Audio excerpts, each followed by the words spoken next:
Hello friend, my name is doctor Suresh. आज हम NQAS इन AFI के बारे में बात करेंगे।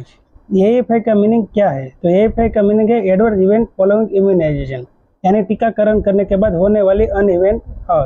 अगर हम अन इवेंट को अगर कम करें तो हमारा जो वैक्सीनेशन कवरेज है वो हम बढ़ा सकते हैं।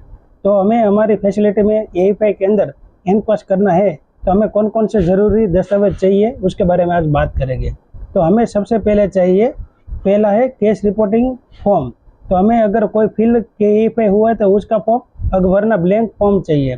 और फील्ड एएफआई रजिस्टर, तो एएफआई का रजिस्टर चाहिए।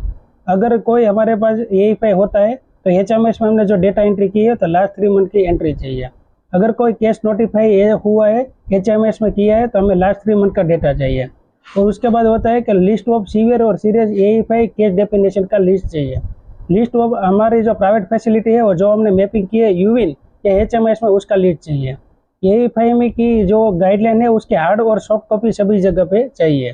और अगर हमने ट्रेनिंग असेसमेंट किया है कि हमारे कौन से स्टाफ को कौन सी ट्रेनिंग चाहिए तो वो भी ज़रूरी है।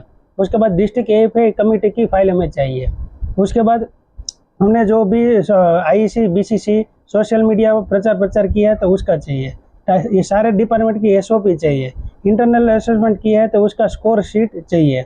इंटरनल असेसमेंट करने के बाद हमने कोई गैप एनालिसिस किया है तो गैप का एक्शन प्लान चाहिए।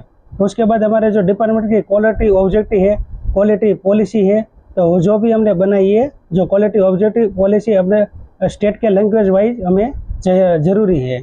उसके बाद है रिस्क रजिस्टर, उसकी सॉफ्ट कॉपी और हार्ड कॉपी हमें दोनों सब सेंटर और पीएससी की चाहिए। उसके बाद बेनिफिशियरी सर्टिफिकेशन स्कोर, तो वो भी हमें ज़रूर है। उसके बाद हमारी एडमिनिस्ट्रेशन कमेटी है और की परफॉर्मेंस इंडिकेटर है, वो सारे हमें ज़रूर है। अगर आपको वीडियो पसंद आए तो लाइक, सब्सक्राइब और शेयर कीजिए। Thank you.